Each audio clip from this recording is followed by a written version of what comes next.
السلام عليكم ورحمة الله وبركاته، فيديو جديد إن شاء الله. يلا نعمل حلويات. ولو انت ما بتعرفيش تعملي حلويات اقول لك ازاي تعمليها، ازاي تعملي كنافة تطلع منك حلوة ومقرمشة، وازاي تحشي الجلاش بالكنافة بتاعتنا. نقول بسم الله والمواصفات معانا.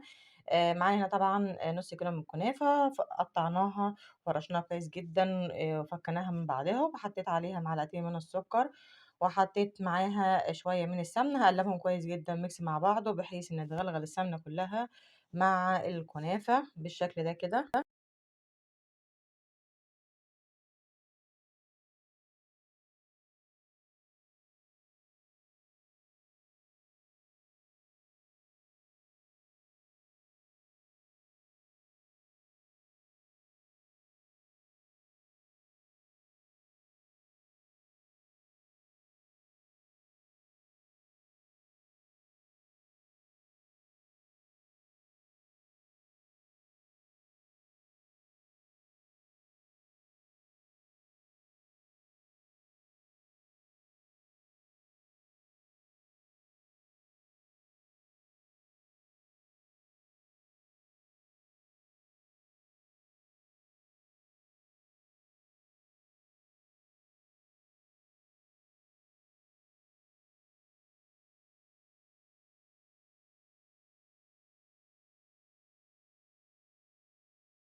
هبتدي بقى ان انا احمر هنا الكنافة بتاعتنا بالشكل ده كده، افضل اقلب فيها، لان طبعا الحشو بتاع الكنافة او الجلاش لازم تكون الكنافة متحمرة.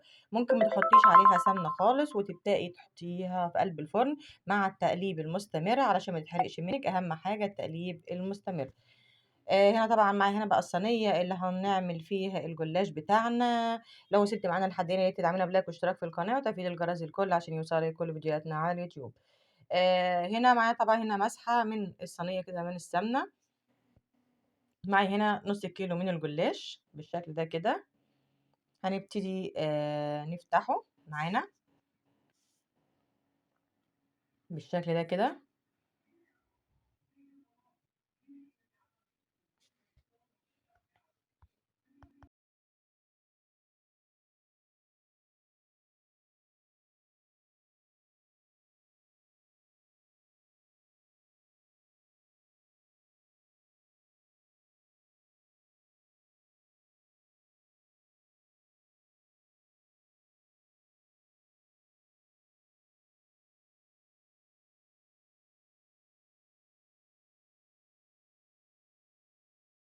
وخلي بالك اوعى ينشف منك، طبعا لازم تكون ايديكي سريعة شوية او تكوني مغطياها بفوطة المطبخ نظيفة. طبعًا قطعت هنا نُصّها وهابتدي أمسك كل ورقة وهاقول لِك هنعمل إيه بالضبط. بُصّوا ده هنا نُص الجلاش بتاعنا. هابتدي أمسك أول ورقة وهابتدي إن أنا أشكِّل فيها. بُصّوا باروح عاملاها يعني إيه، أقل من ربع كده بسيطة، واروح حاطة بقى الحشو اللي أنا حطيت فيه. عايزة بقى تحطي في الكنافة بتاعتِك مكسرات، زبيب، سوداني، أي حشوات أنتِ عاوزاها مع الكنافة، متاح معاكِ تعملي أي حاجة أنتِ عاوزاها. دي طبعًا هنا الكنافة أنا حمّصتها كويس، وهي طبعًا هاحط هنا الكنافة بتاعتنا وهابتدي ألِف الجلاش بتاعنا رول بالشكل ده كده، وهيبقى شكله حلو جدًا بُصّوا. وأروح أبتدي أحطه في قلب الصينية بتاعتنا بتاعة الجلاش. عملنا أول واحدة، هنعمل باقي المكونات بالشكل ده كده.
بصوا نفس الطريقة راح عاملة بالشكل ده كده، وابتدي ان انا الفها، الف الف الف الف كده، الف بالشكل ده كده، احط الحشو فيها، وابتدي احط برضو في قلب الصينية.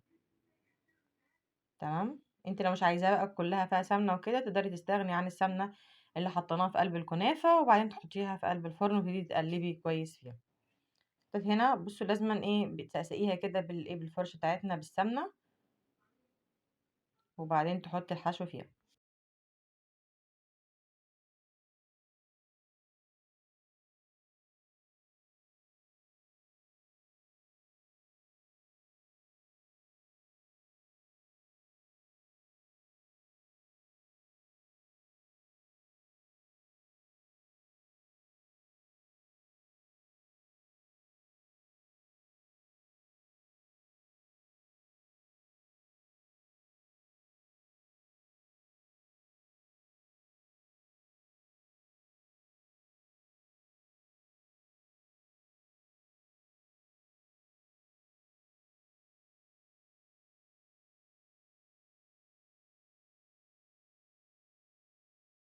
طبعًا إحنا بنحطها بقى في قلب الفرن على درجة حرارة 180، ولحد ما تحمر فوق وتحت، ونروح ساقيينها بالشربات البارد، وهي طبعًا الحاجة بتكون سخنة طالعة من قلب الفرن. وطبعًا دي الكنافة أنا عملتها بدون أي حشوات خالص، عملتها كده سادة، بس بصراحة حلوة جدًا وشكلها حلو.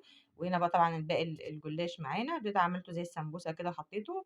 طبعًا أنا هنا باقطّع الجلاش علشان يبقى لإن الواحدة طبعًا كبيرة، فهاقطّعها وابتدي أرصّلها طبعًا في قلب الأطباق. يالّا نجيب طبق معانا بقى ونحط في أطباق التقديم، وأورّيكم الطعامة والحلاوة. طبعًا الحاجات دي أنتِ هتجيبيها من برّه بمبلغ وقدره، ما يعني ما كلّفتناش أي حاجة خالص. وطبعًا السيرم اللي إحنا بنحطه بيبقى نُص كيلو من السكر، وعليه أنتِ بقى لو عايزاه تقيل بتقلّلي المَيّة. طبعًا هنا عندي السبوكس بُصّوا جمال، دي إحنا بُصّوا إحنا عاملين يعني حبّة عظمة، شكل كده حلو جدًا.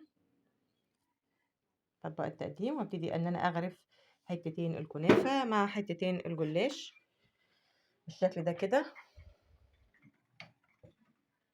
بصوا ما شاء الله يعني ذهبي من فوق ومن تحت، بس لازم عشان تبقي تاكليها مقرمشة اول ما تخرج من قلب الفرن. ونصيحة علشان الكنافة تاخديها مقرمشة، اقلبيها فوق وتحت، ما تسيبهاش وتشغلي الشوايه عليها من فوق، لا عشان تاخديها ماسكة ومتماسكة. زي ما انا بقولك لازم أن تقلبيها، ما تشغليش الشوايه من فوق بس. كده كفاية كده عليا خالص.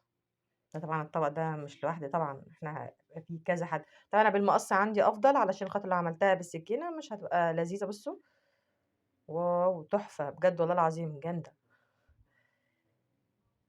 بجد لو بتدوقي معايا فعلًا كنت قُلت تسلم إيدِك. فعلًا أكِن أنا شارياها من عندي الحلواني. بُصّوا يعني حاجة كده عظمة، بُصّوا شياكة في التقديم. لو وصلتوا معانا لحد هنا تدعمونا بلايك واشتراك في القناة وتفعيل الجرس للكل عشان يوصلك كل فيديوهاتنا على اليوتيوب. أتمنى تشوفونا في حلقات جديدة وفيديوهات جديدة. أسعد الله مساءكم، والسلام عليكم ورحمة الله وبركاته. سلام.